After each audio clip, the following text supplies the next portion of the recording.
नमस्ते guys.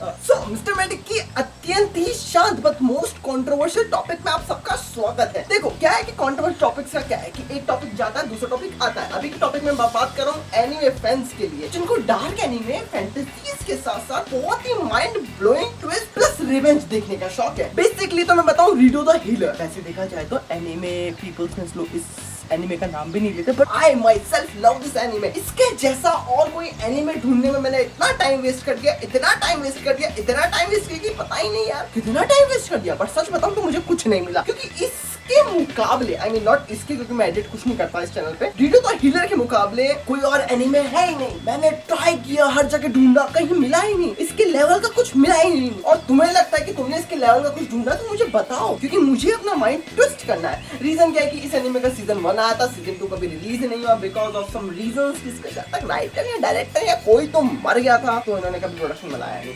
But this is the one of the coolest anime जिन लोगों को इची मतलब यू नो थोड़ा वो ये देखने का शौक है। Revenge I love fucking the way it takes the revenge is amazing. Dark anime, dark की माँ की चूड़िया यार, इतनी कमाल की चीज है ना इसमें। मतलब एक इंडियन बंदा जिसको लगता है कि वो डार्क चीजें देख रहा है, मैं कहता हूँ ये देख और तुझे पता चलेगा कि एक्चुअल डार्क क्या है। वो छोटी मोटी एनिमेस देखने से कुछ नहीं होता है। हाँ, अगर तुम्हें लगता है कि ऑफ कोर्स उसे देखने से कुछ होता है तो let me know in the comment box. बाकी according to me redo the healer मैं इतना ही कहूंगा कि जिसको डार्क फैंटेसी मतलब ऐसी चीज देखनी है जिससे वो ट्रॉमेटाइज हो जाए, मतलब यू नो उसका दिमाग का संतुलन बिगड़ जाता है, they should try redo the healer. And sorry to say this one, अगर तुम्हारे साथ कुछ भी होता है तो उसका जिम्मेदार मैंने सजेस्ट किया बिकॉज मुझे अच्छा लगा। मुझे इतना अच्छा लगा कि मुझे इसके मुकाबले मैंने एआई से पूछा तो एआई ने कहा कि ये बहुत कॉन्ट्रोवर्शियल टॉपिक है, इसके बारे में कोई बात ही नहीं करता। रीजन क्या है कि मैंने एआई से कहा कि एक काम कर, मुझे अच्छे एनीमे सजेस्ट कर। उसने सजेस्ट किया, मैंने कहा एक काम कर, रीडो द हीलर को ले, उसको एनालाइज कर, उसके कैटेगरीज बना। लाइक हो गया डार्क, हो गया रिवेंज, हो गया ट्रॉमेटाइजिंग, हो गया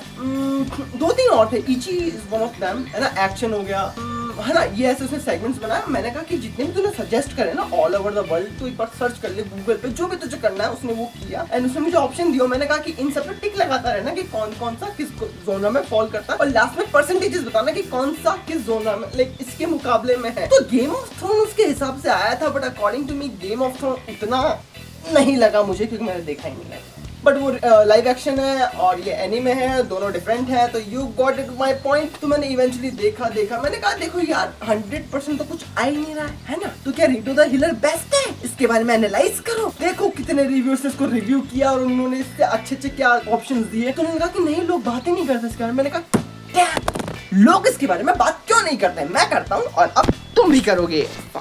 लाइक करो and thank you for watching this video.